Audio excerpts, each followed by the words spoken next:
Hello students, today we shall be studying about Science 1, Chapter 3, that is Chemical Reaction and Equation. Before we move forward with the chapter, let us first invoke God's blessing on us.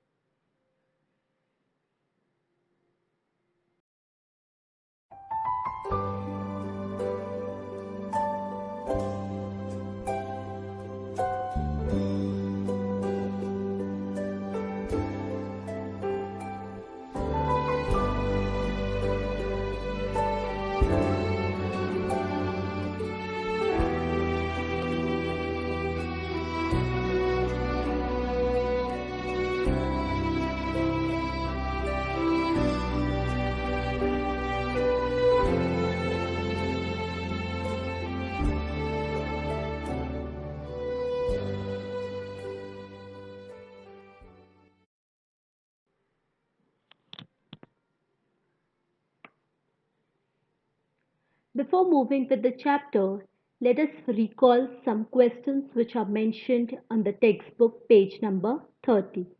The first question: what are the types of molecules of elements and compounds?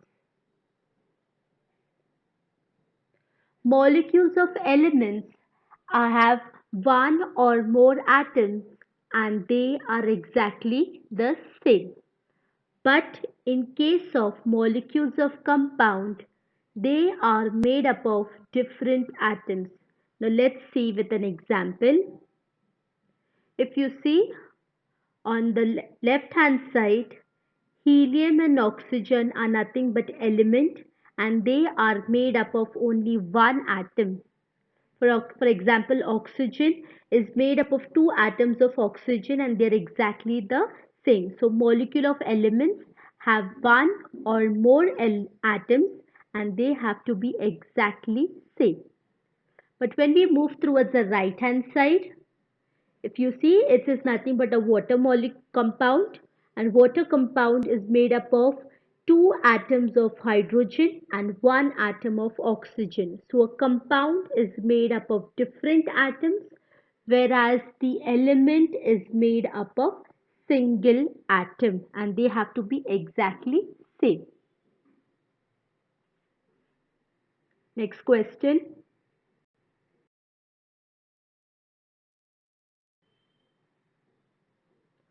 What is meant by the valency of element? Everybody knows this. Valency of an element is nothing but the capacity of an element to combine. So whenever an element has a capacity to combine, we can say that the element has valency. We have studied about the different valencies of different element in the last class. Third question. What is the requirement for writing the molecular formula of different compounds? In the previous class in 9th standard, we have done a series of compounds where we found out their molecular formula. If I tell you all to write the molecular formula of ammonium chloride, the first thing you need to know is their symbol. After knowing the symbol of the compound, next you should know their valency. After knowing their valency, then you will cross multiply and then you will get the molecular formula. The example as I have posted on the screen, I told you to write the molecular formula for ammonium chloride. So first you will write the symbol of ammonia and chloride. Later on their valency as +1 for ammonia, -1 for chloride. Then you will cross multiply and then the compound is written as NH4Cl. So according to the question, what is the requirement for writing the molecular formula of different compound? Two things are needed. First one is the symbol of the different radicals and next is their valency.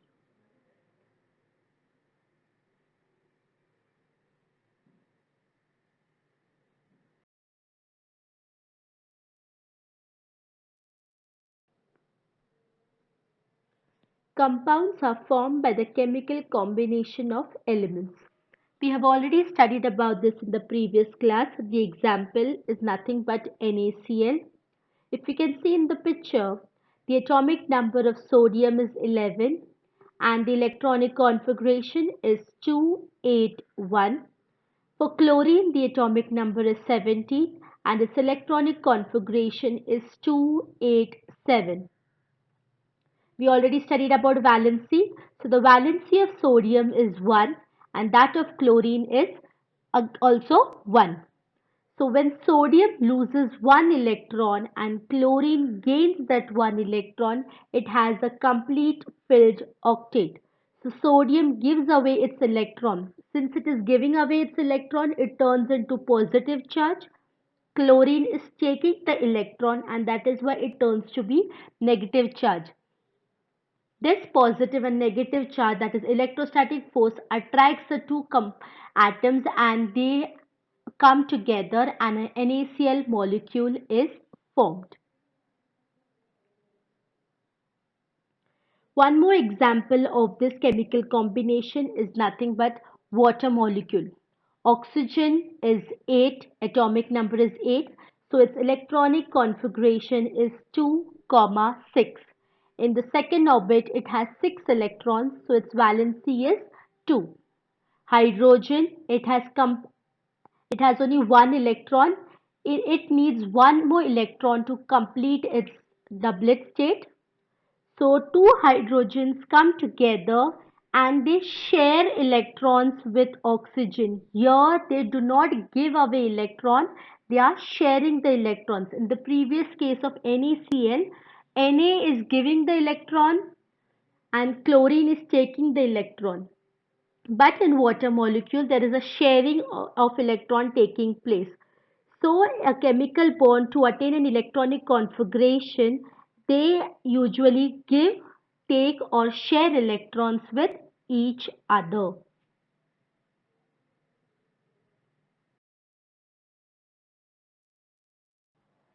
Chemical reaction. Now during chemical reaction, when there are changes taking place and if those changes are permanent, then we say that there is a chemical change which takes place. And when the composition of matter does not change, only the state of matter changes and it is only for temporary, then we call that change as physical change. We have already studied about chemical change and physical change in the 7th standard. Now let's move forward. On page number 30 of the textbook, this is an activity which is mentioned. The first two is already done for you. The remaining one, I want you all to identify whether that is a physical change or a chemical change. This you all will be doing it on your own. Now let's move forward.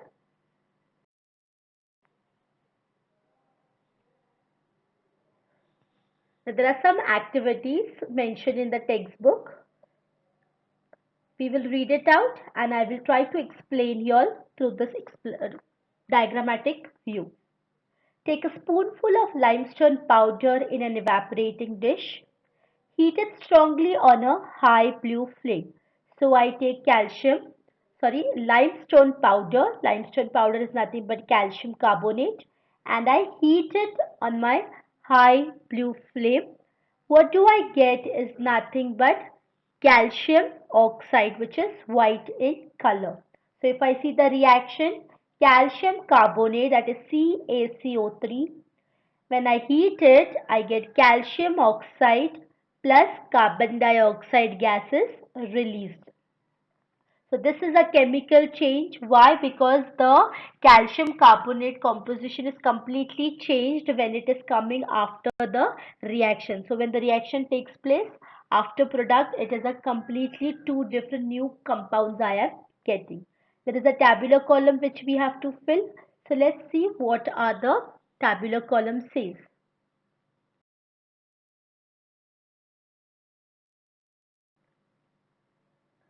Color change, is there any color change? No, before also it was white color solid and after reaction also it is a white color. So there is no change. Is there any gas released? Yes, carbon dioxide gas was released. Temperature change? No, there is no temperature change. Nature of change, whether it is chemical or physical? Yes, it is a chemical change because we saw that the composition has changed and this is permanent. So it is a chemical change. Now let's move to the second reaction.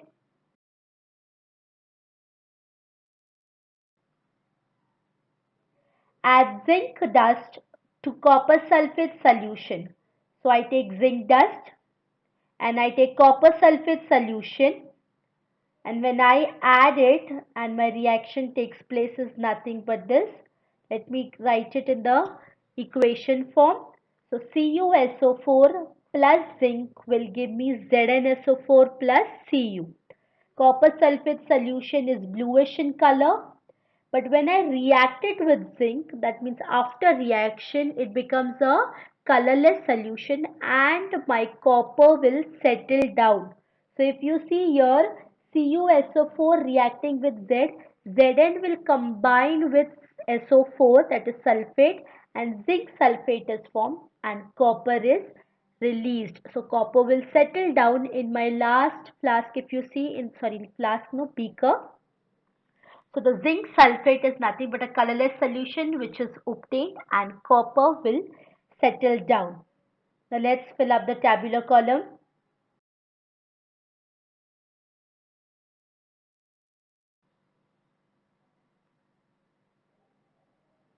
Color change, yes, from blue to colorless. Gas is released. No, there is no gas released. Temperature changes. Yes, the temperature increases.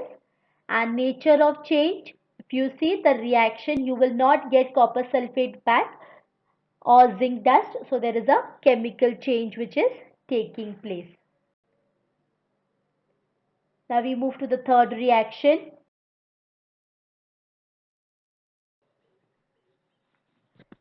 Now let's move to the third activity.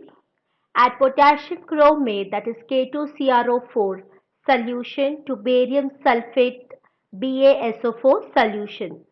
So I take K2CrO4, that is potassium chromate solution, which is yellow in color, and I add it to barium sulfate solution, which is colorless. So when I add the potassium chromate solution to barium sulfate, I get a yellow color PPT formation. Let's see the reaction now. K2CrO4. When I react with BaSO4, I get K2SO4, that is potassium sulfate, and barium chromate, that is BaCrO4. Now let's complete the tabular column.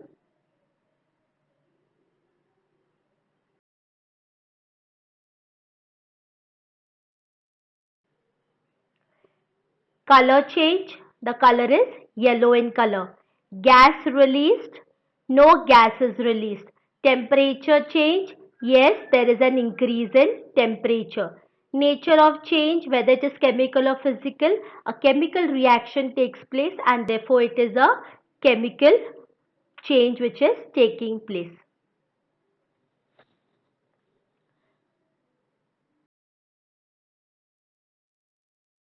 Now we shall move to the fourth activity.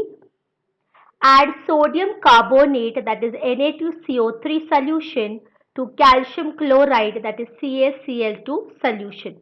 So when I add calcium chloride to sodium carbonate, I get calcium carbonate, that is CaCO3. CaCl2 plus Na2CO3, when I react, I will get calcium carbonate, that is CaCO3 plus NaCl. If you can see in the picture, calcium carbonate is shown with an arrow down. That means a white precipitate is formed, and that is why the arrow is shown downwards. And you get NaCl also formed. Let's complete the tabular now.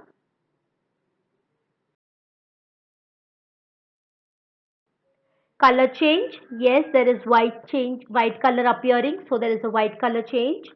Gas is released, No gas is released. Temperature change. Yes, there is again an increase in temperature. There is a chemical reaction happening and therefore it is a chemical process which is happening. So a chemical change is recorded in that activity. The fifth one and the last activity to be performed. Let's read the activity.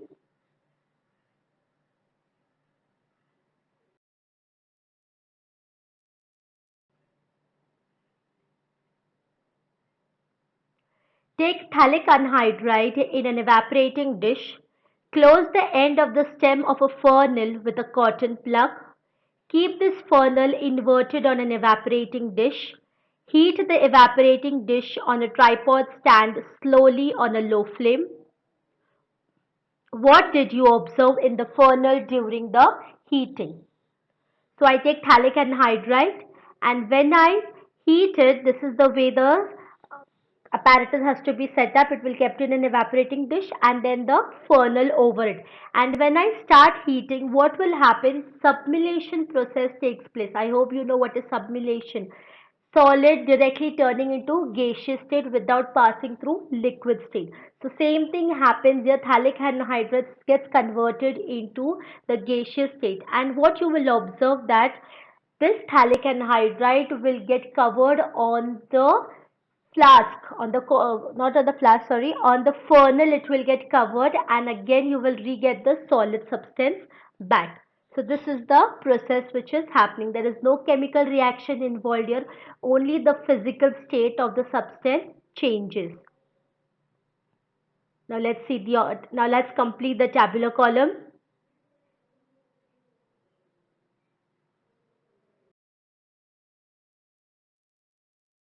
Color change, there is no color change. No gas is released. Yes, there is some gas released. Temperature change, there is no change in the temperature, and nature of change is physical. Just I told you, it is just converting from the solid state to gaseous state and coming back to the solid state. So there is only a physical change which is taking place in this reaction. Now you all can copy the tabular column if you want.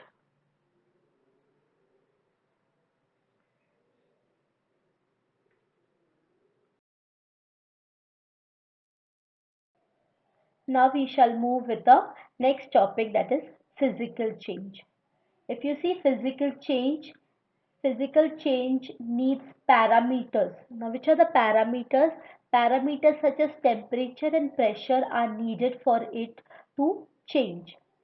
Next one is reversible. It can be reversible. When I say reversible means if A is forming B, B can again form A. I will be explaining you with an example. First let me cover up the points.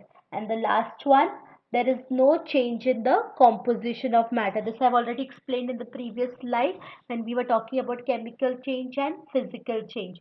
Physical change, there is no composition. Matter of composition does not change and it is only temporary. That is why it is written that it can be reversible. Now let's see with an example. Okay, ice can be converted into water. Okay, so the parameters involved here, when I take ice, when it is kept inside the refrigerator, the temperature is low. But when I remove it outside and I keep the ice cube outside, because the temperature outside is greater, there is a change in the state which is taking place. So the parameter of temperature is used for the changing of solid ice to liquid water. But what if I take the same liquid and I place it in the fridge? Yes, will the liquid turn into ice? Yes, it will turn. So this is an example of reversible reaction. Solid ice will turn into liquid water, but when I place the liquid water in the refrigerator, it will again turn into solid ice. So it is a reversible reaction. And the last point, no change in the composition of matter. If you see ice, the molecular formula is H2O, and when it is related to water also, the chemical composition is H2O. So there is no change in the composition of the matter. Water will remain as it is.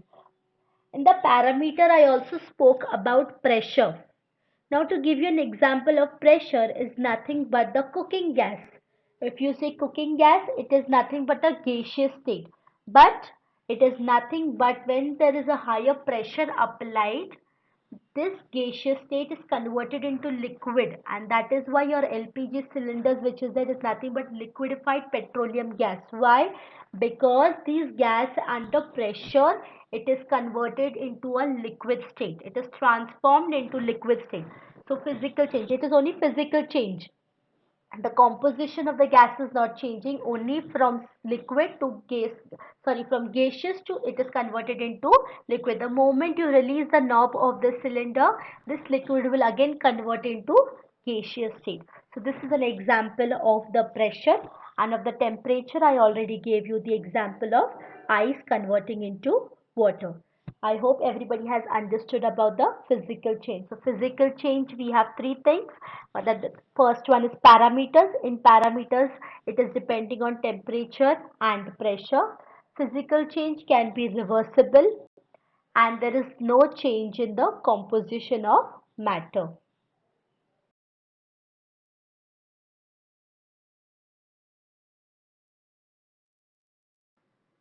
After chemical physical change, we'll move to the next change, that is chemical change. Chemical change is the opposite of physical change. If in physical change the composition of matter does not change, but in chemical change the composition of matter change takes place. Here there are chemical reactions involved, and there is a bond breaking takes place. Now for example, I give you an example here. This is nothing but your iron. When I keep iron in the presence of oxygen for few days or for some longer period of time, this iron will rust. Corrosion takes place and you get rusted iron, which is nothing but ferric oxide, which is there. So if you see, there is a chemical reaction involved. Composition of matter is also changed. There is some chemical reaction involved and bond breaking. This reaction I have not explained here because we are going to study much more detail about chemical reaction in the later part of the chapter. But I want you all to know that in chemical changes, there is a reaction taking place, bond breaking takes place, and the composition of the reactant and the product are completely different.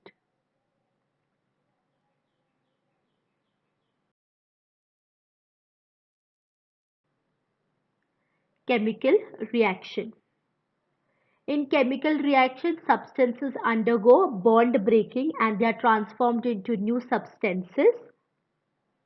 These substances, when they are participating in the reaction, they are of two types. One is reactant and the other one is product. And whenever a chemical reaction takes place, we have to write a chemical equation related to it. Now let's see with an example. Now A and B is nothing but my compound which I have taken. There is a bond breaking taking place, so A and B is breaking, and when I break this I get a new substance, that is A plus B. So if you see a chemical reaction is taking place, the properties of A and B will be completely different from an individual property of the element A and element B. So on my left hand side, that is AB is called as my reactant, and on the right hand side where I get two different components A plus B are called as my product. Reactant and product. Reactant is nothing but before reaction, product is after reaction, what I obtained.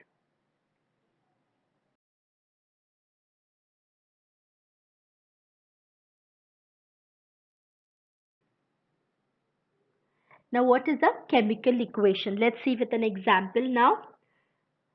If I say that when copper powder is heated in a china dish, black copper oxide is formed. Now this is a statement which I have written.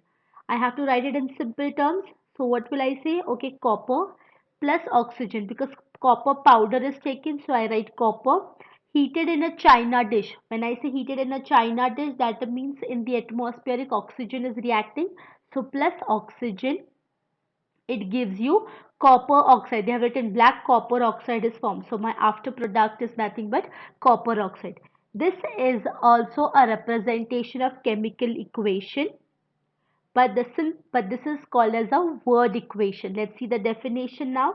The simple form of representation of a chemical reaction in words is called as a word equation. Here I have used only the name of the component, that is the chemical name I have taken: copper, oxygen, copper oxide. So this is called as my word equation.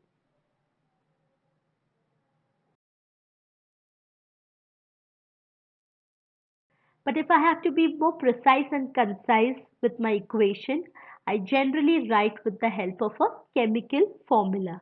Same example which we took in the previous one. Copper plus oxygen will give you copper oxide.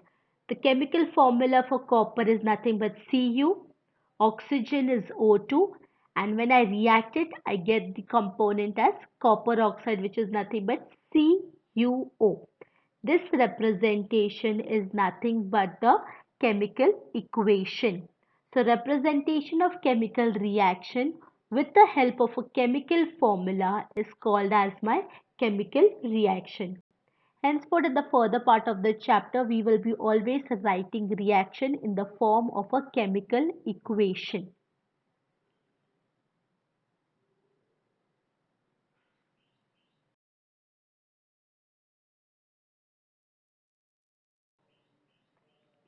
One more example now. Add zinc dust into the copper sulfate solution. We have already studied this one in the activity. So let's see the written statement now. That is a word equation.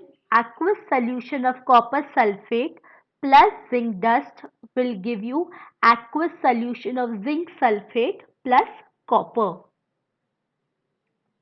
Now you will write the using the chemical formula. Aqueous solution of copper sulfate. Copper sulfate is written as CuSO4.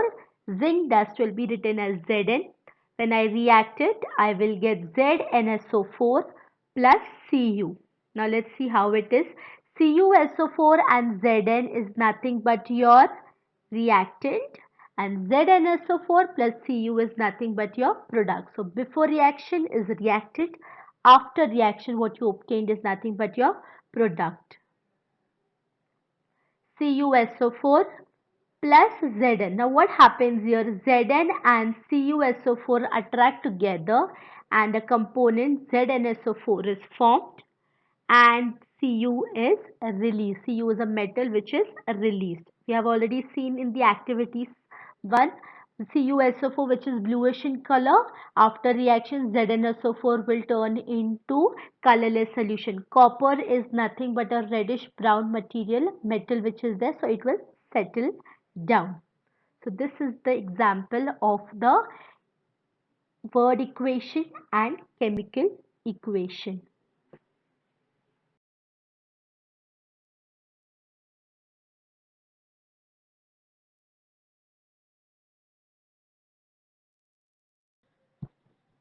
Okay students, now we studied about how to write the chemical equation.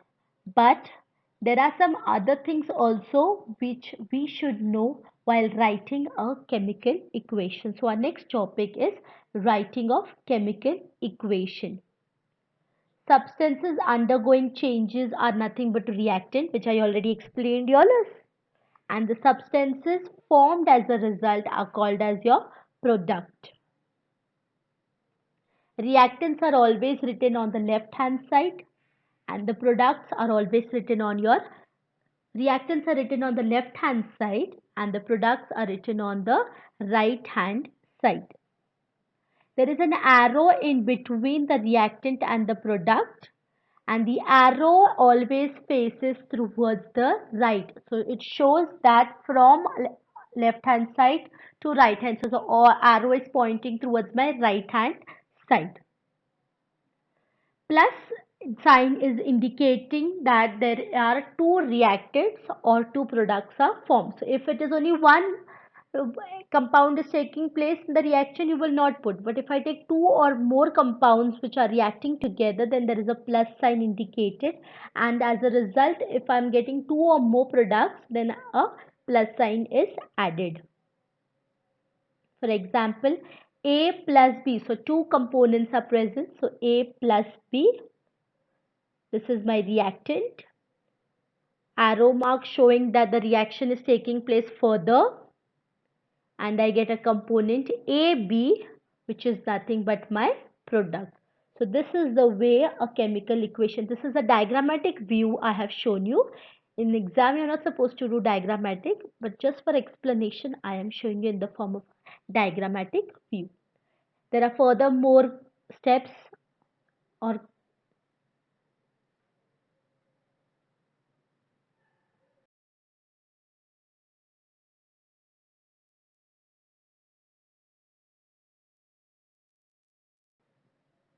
next one, state of matter also has to be considered.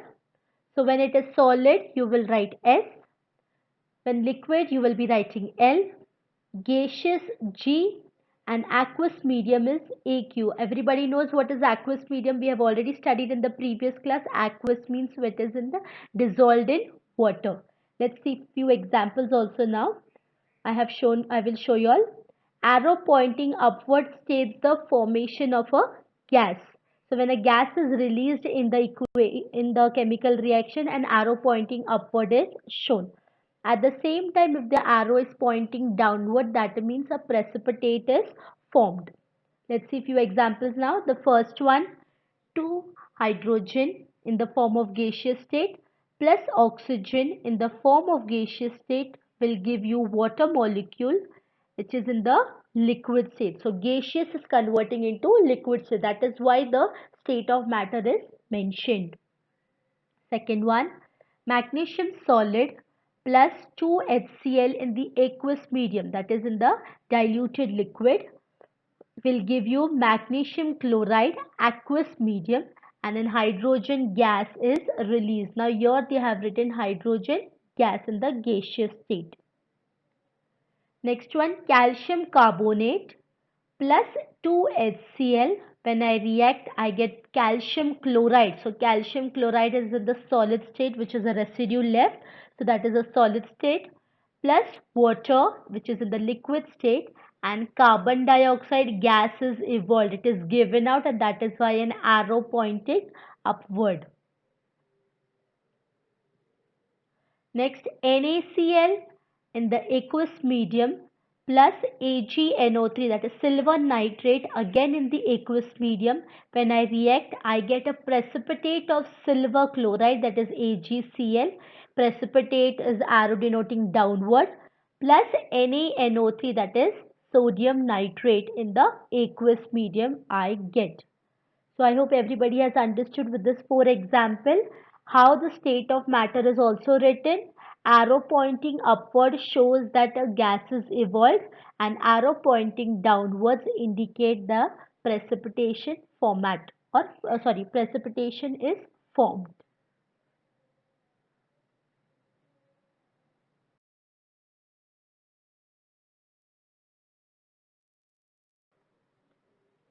Now we will study about the further points which have to be considered while writing the chemical equation.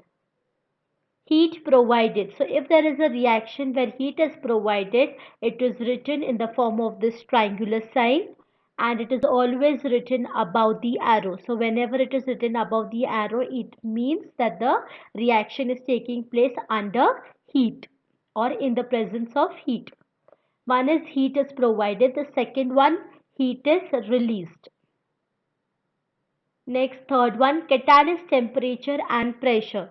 Some chemical reactions takes place in the presence of a catalyst. Some reactions require a specific temperature, and some reactions require a pressure to be applied where the reaction takes place. Now let's see examples and we will understand it more clear. CuSO4 5H2O when heated will give you copper sulfate plus water molecule. This is nothing but this is nothing but the reaction of water on crystallization.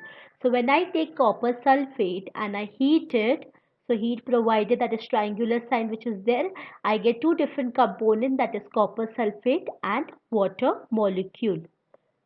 Next reaction, when I take methane in the presence of oxygen and I react it, I get carbon dioxide plus water molecule, and heat is evolved out. So whenever there is heat released, you will write the heat in the form of the product side.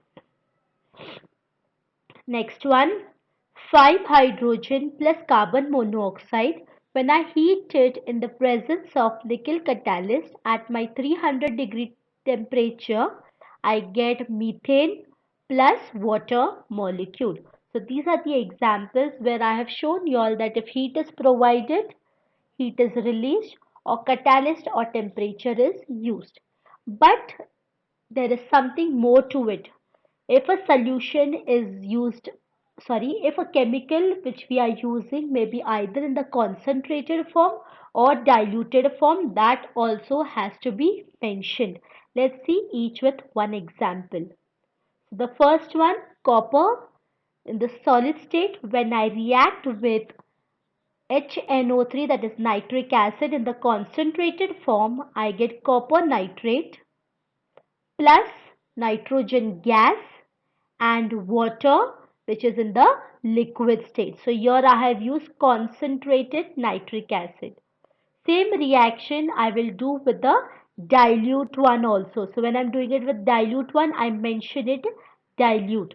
So 3 copper solid plus 8 HNO3 in the aqueous state will give you 3 CuNO3 twice, which is aqueous state, plus 2 nitrogen gas and 4 water molecule in the liquid state. So everybody has understood while writing the chemical equation what have to be remembered. First one is reactant and product. Reactant is always written on the left hand side. Product is written on the right hand side.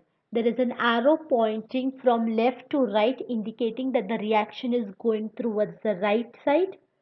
If there are two or more reactant or product, then it is a plus sign is added. When the arrow is pointing upward, it shows that the gas is released, and if an arrow is pointing downward, it shows that the precipitate is formed.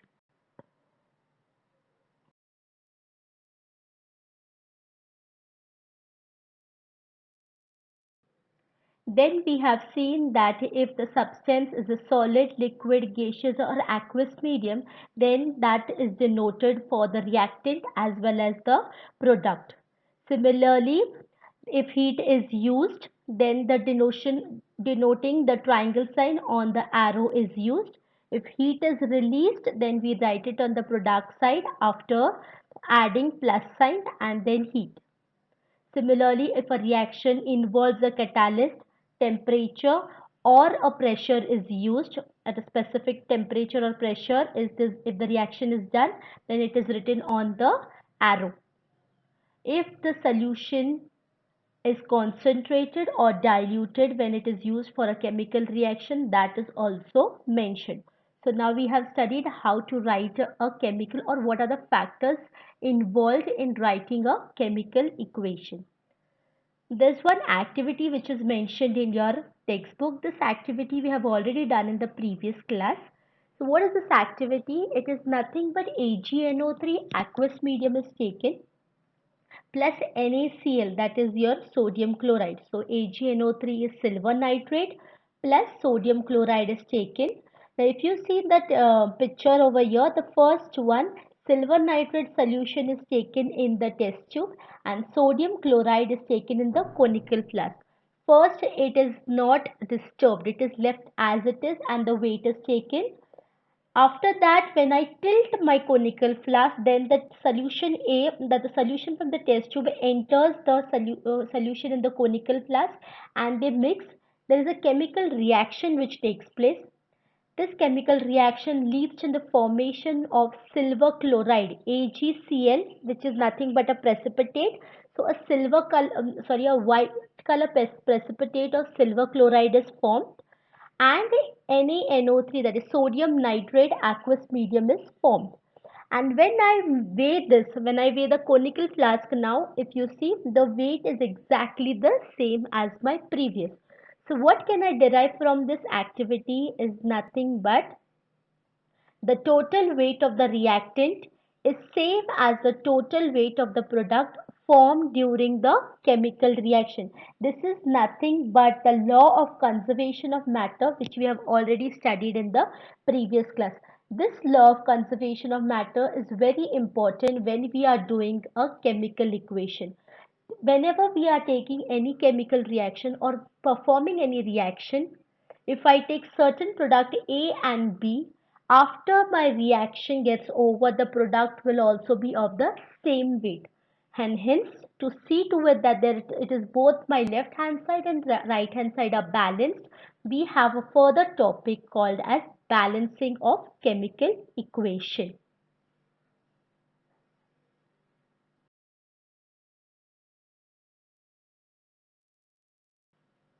So now we will start with the next topic in this chapter, that is balancing of a chemical equation. Now for example, I took the same example which is there in the previous one with slide. NaCl plus AgNO3 gives you AgCl in the precipitate form plus NaNO3 which is in the aqueous medium.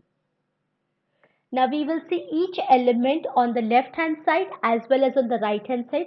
Count the number of atoms and compare and see whether they are balanced or not. The first element I take is silver, that is Ag. If I see on my left hand side there is only one atom. Sorry, first we will write all the atoms first.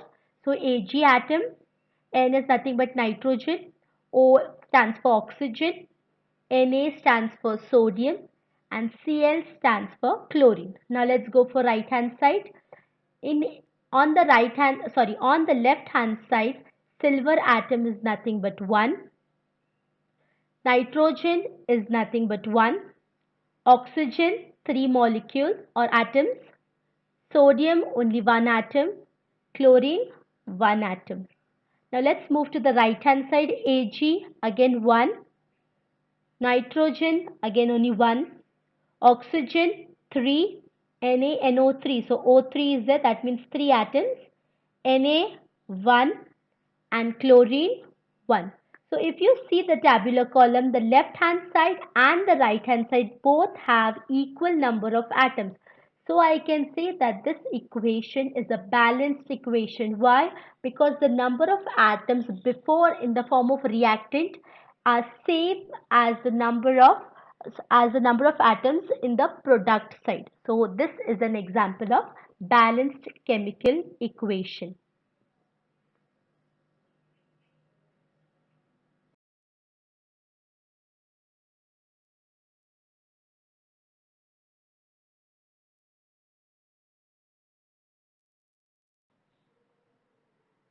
Now let's do one more example.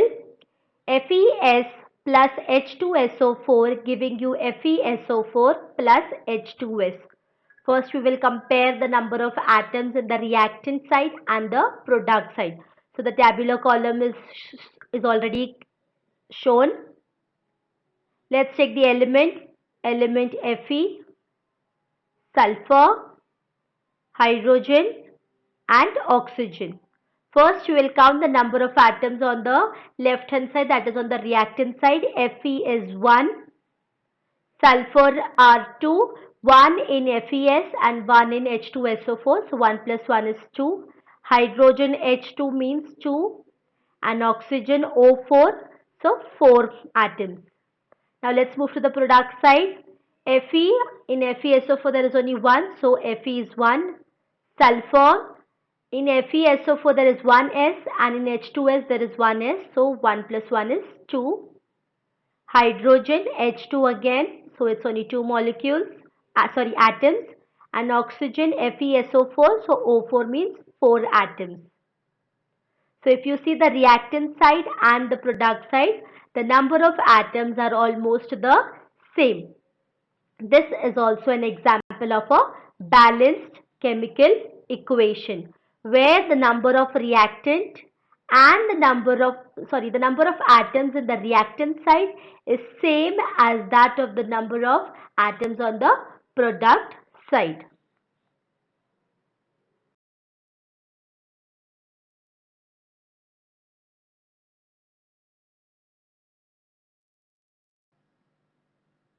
So when the number of atoms of each element are same on the left hand side and right hand side of the chemical equation, then the equation is said to be a balanced chemical equation, like we did in the previous two examples which I showed. Both the sides of atoms, that is the reactant and products, they both were equal. So it is called as a balanced chemical equation. But if the number of atoms of each element is not the same on both the side of an equation, it is called as unbalanced equation. So when they are not same, if one is more, the reactant side is less, then it is called as an unbalanced equation.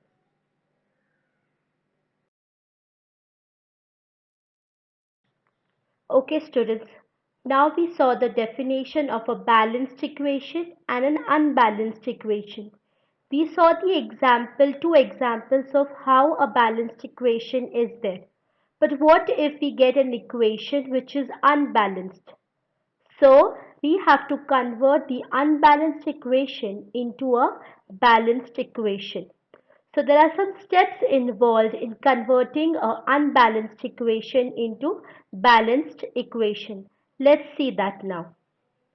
Steps involved in balancing a chemical equation. Sodium hydroxide plus sulfuric acid gives you sodium sulfate plus water. First step is to write the given word equation in the form of a chemical equation. This is nothing but a word equation. We have to convert it into a chemical formula equation. So let's see how it is represented. Sodium hydroxide is nothing but NaOH. Sulfuric acid is H2SO4. Sodium sulfate is Na2SO4 and water is H2O. So the first step is understood. If it is a word equation, you will convert it into a chemical equation by writing it in the form of chemical formula. Sometimes it is already given in the chemical formula, so you will rewrite that same equation again. So I hope everybody has understood the first step. Now let's move to the second step.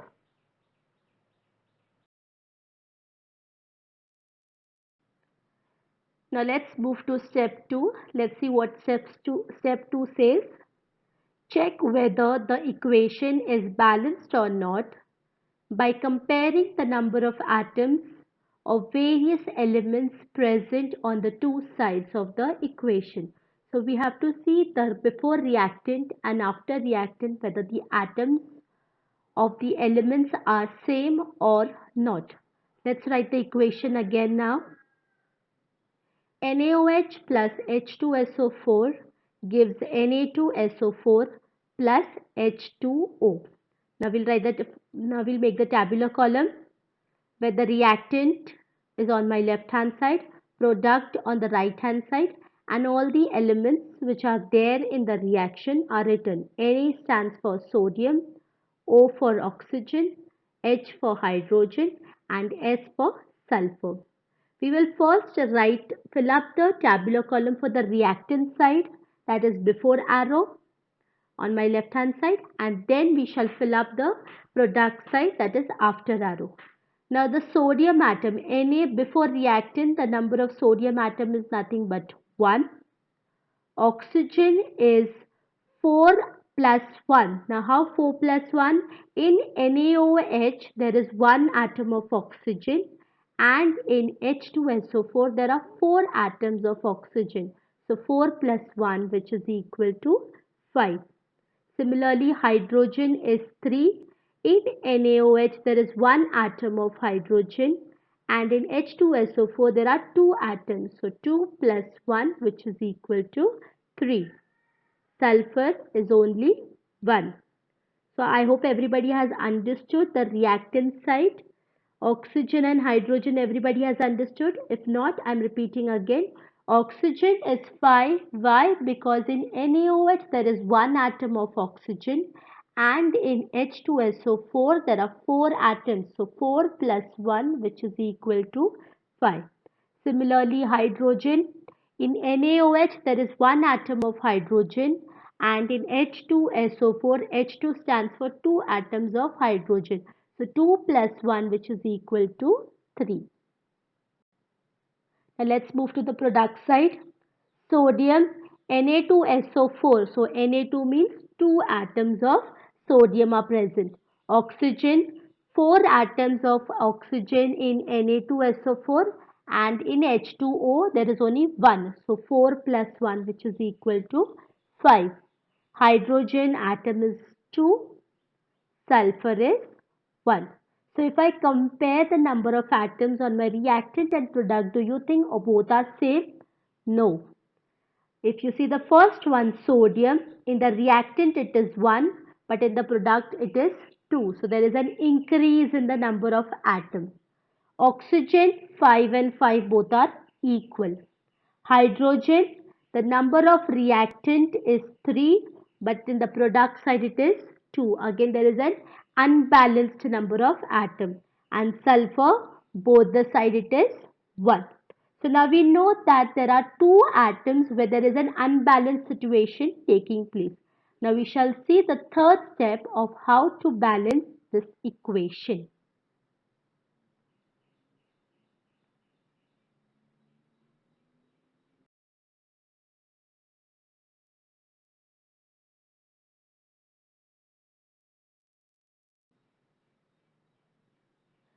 Step 3. It is convenient to start balancing an equation from the compound which contains the maximum number of atoms. Moreover, it is convenient to first consider that element in this compound which has unequal number of atoms on both the sides. So an atom which has unequal number. So let's see the equation now. NaOH plus H2SO4 gives Na2SO4 plus H2O. So we will start balancing the number of element or a compound which has maximum number of atoms. Now if I see maximum number of atoms, H2SO4 and Na2SO4. H2SO4 and Na2SO4 both have 7 atoms. Now how is it 7? I will explain you. H2SO4 is nothing but 1 into 2 because hydrogen is 2. Sulfur is 1, oxygen is 4. So 2 plus 1 plus 4, which is equal to 7. Similarly, Na2SO4, Na is 2, sulfur is 1, oxygen is 4. So 2 plus 1 plus 4, which is equal to 7. So according to your step 3, we will first balance the compound H2SO4 and Na2SO4. I hope step 3 is understood by everybody. In step 3 states that we shall balance those compounds which has maximum number of atoms in that equation as compared to NaOH and H2O. NaOH has only 4 atoms and H2O has only 3 atoms. But H2SO4 and Na2SO4 both have 7 atoms, and that is why we shall balance this compound first.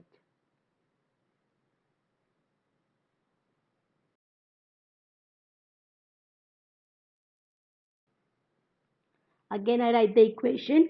NaOH plus H2SO4 gives Na2SO4 plus H2O. Now we shall balance it. So when I am balancing, I said I will take the number of sodium atoms. So I am taking the number of sodium atom. Now where is sodium present? Sodium is present in NaOH and Na2SO4. So initially what is the number of sodium in the reactant side? It is only 1. And in the product side it is 2 because Na2. So it is 2. So to balance, now I cannot reduce the product side because product reaction is over, so I cannot reduce Na2.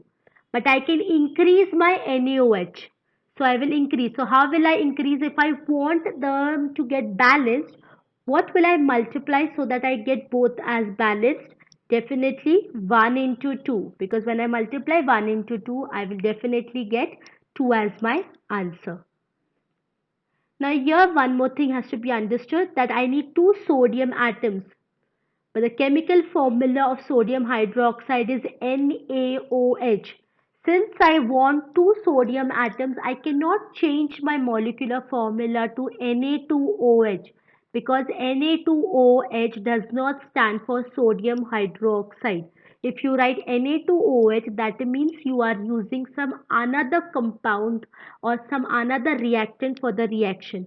Therefore, when you have to when you have to increase the reactant side of NaOH, you will use multiply by twice but not to Na2OH. So now I have already multiplied. If you see in the tabular column, in the reactant NaOH is multiplied twice. So I will multiply sodium sodium hydroxide twice. So my new reaction will become 2NaOH. Only there I have changed, so nowhere the reaction is changed, so that complete reaction I will write it as it is, plus H2SO4 gives Na2SO4 plus H2O. Since I have multiplied twice, NaOH is multiplied twice, that is why I have written 2NaOH. Rest my reaction from the top to bottom is same, only my first reactant side is changed.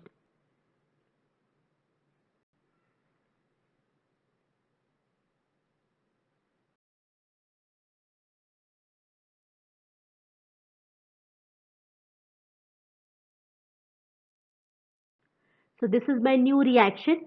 Now I will again see the tabular column to see whether both the sides are equal. So now sodium, before reactant it is 2, oxygen is 6. Now how oxygen became 6?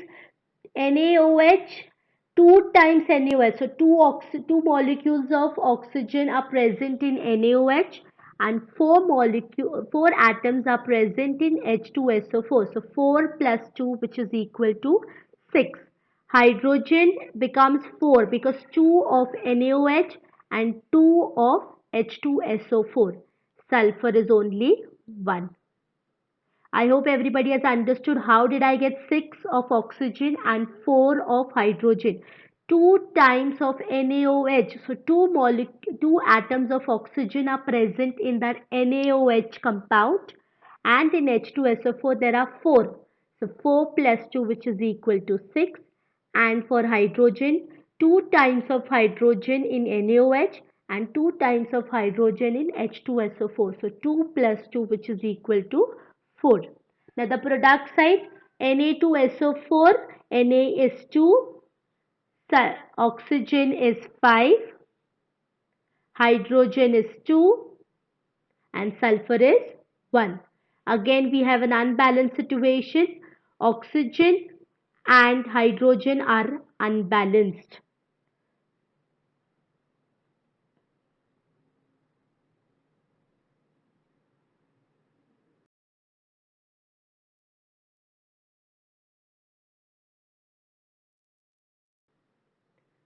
I rewrite the equation again. Now I will balance the hydrogen atom. So number of hydrogen atom in NaOH and H2SO4, because we will take the compound which has more number, okay, larger value, as the step 3 says. So initially, what is the number of hydrogen in the reactant side? It is nothing but 4. 2 of NaOH and 2 of H2SO4. As well as in the product, it is only 2. So to balance, 4 cannot be reduced. So 4 I will write it as it is. But in the product side, I can increase. How will I increase? With what number? When I multiply 2, I will get 4. It is nothing but 2. So 2 into 2 is equal to 4. So here I have changed my component as water molecule is changed. I am multiplying the water molecule twice. So 2 NaOH plus H2SO4 gives Na2SO4 plus 2 times water molecule, because I have to balance. I have written 2 into 2. That means the product is multiplied twice. So that is why 2H2O. I hope everybody has understood why it is 2H2O. Because to balance I have multiplied by 2. So that means 2 water molecules are there in the product side.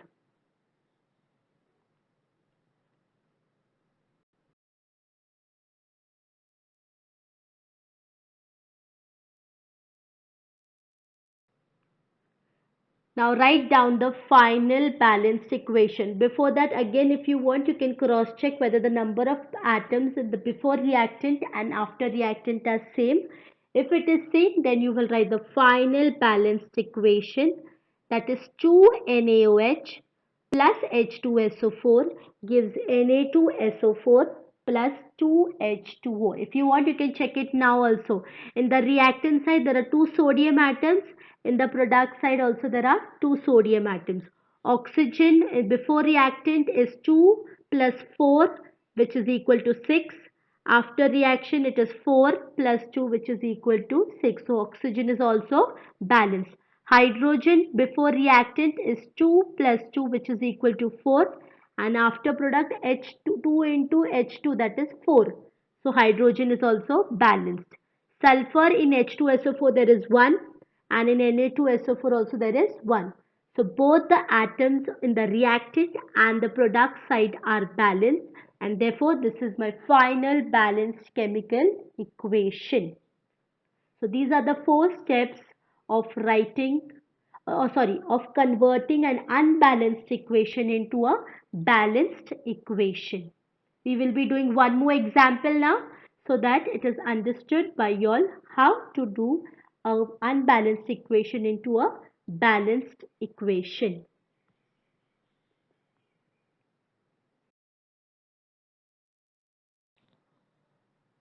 Okay, now we will do the second example. Before we start with the example, let's quickly recall the 4 steps which we have done. The first step in which you will be writing the chemical equation. If it is given in the word equation, you will convert it into the chemical equation. But if it is written already in the chemical equation, you will rewrite the chemical equation. Second step is you will compare the number of atoms of each element in the given equation. That means you will compare the number of atoms in the reactant side and the product side. Third step, you will select the reactant or product having maximum number of atoms, and then you will solve those, or you will try to balance that element.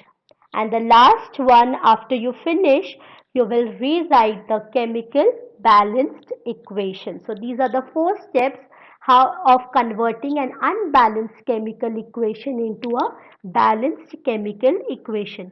Now let's see with one more example. The first step is write the chemical equation, that is SO2 plus H2S will give you S plus H2O. So this is my first step which is written. Next step is comparing the atoms of element on both the sides. So I'll write the tabular column now. There are 3 atoms: sulfur, hydrogen and oxygen. Now I am not color coordinating it. I have done it with simple color now, same color. Now you'll have to identify from here only.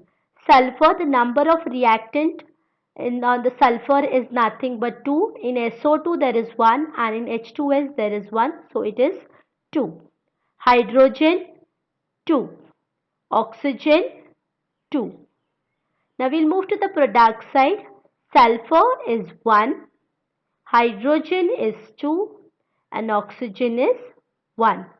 So the unbalanced one is nothing but sulfur and oxygen.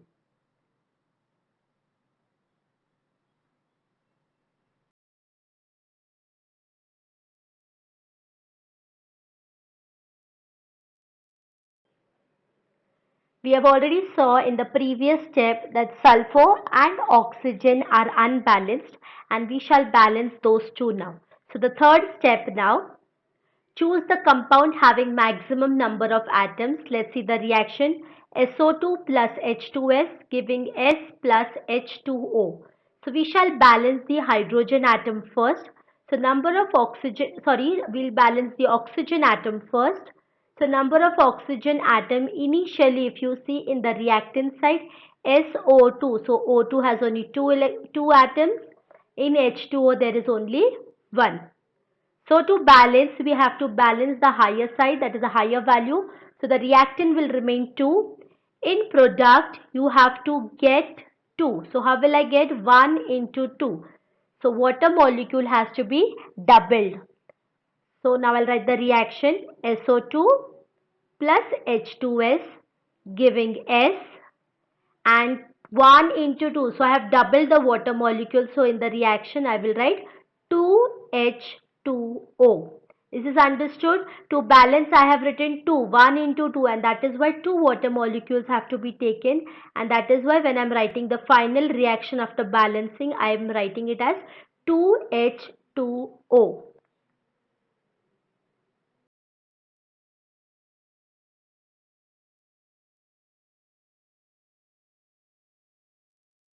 So I have written the equation again, SO2 plus H2S giving you S plus 2H2O. Again the tabular column. Now we will balance the hydrogen because only oxygen and hydrogen were unbalanced. So now I write about hydrogen. Initially, how many hydrogens are there? In H2S there are only 2 hydrogen, and in water there are 4 hydrogen. 2H2. 2H2 means 4. So to balance, now the product is already 4. I cannot reduce the product side. So what will I do? I will increase the reactant side. How many times will I multiply so that I get 4? Yes, 2 into 2. So when I multiply by 2, I will definitely get my answer as 4. So the reactant H2S is multiplied twice. So my final, now my reaction will become SO2 plus 2 times H2S giving you S plus 2H2O. So this is my equation when I try to balance the hydrogen atom.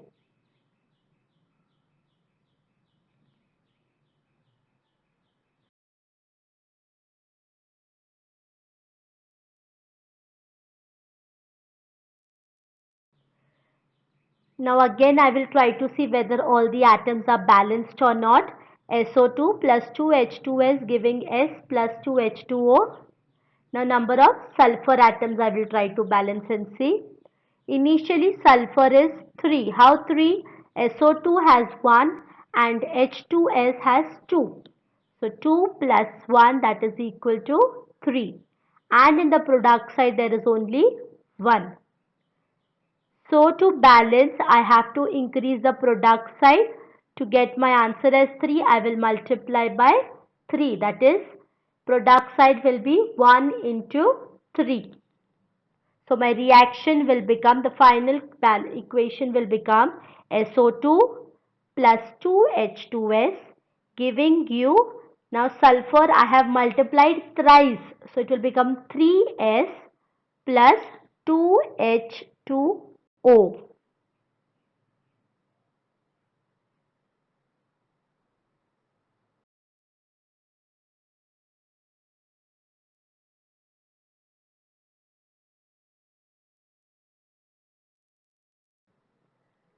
Now the last step, write down the final balanced equation again. So SO2 plus 2H2S giving you 3S plus 2H2O. Before writing, you can check whether both the sides are balanced or not. So like if I check here now, sulfur on the reactant side is nothing but 1 and 2 H2S, that is 3. So 3 sulfur atom before reaction and 3 sulfur atom after reaction. Oxygen is 2 on my reactant side, and on the product side also the oxygen is 2.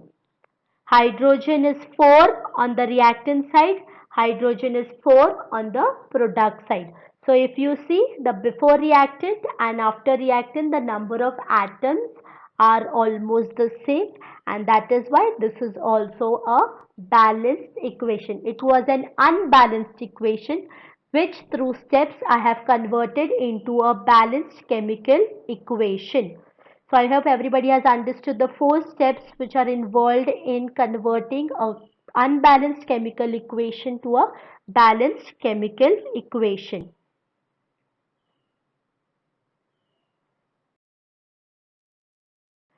As a homework, I have given you all 5 equations which you all have to balance this according to the steps which we have studied today.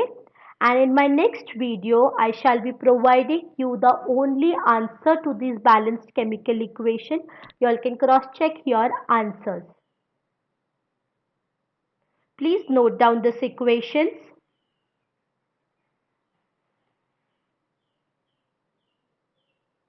Thank you.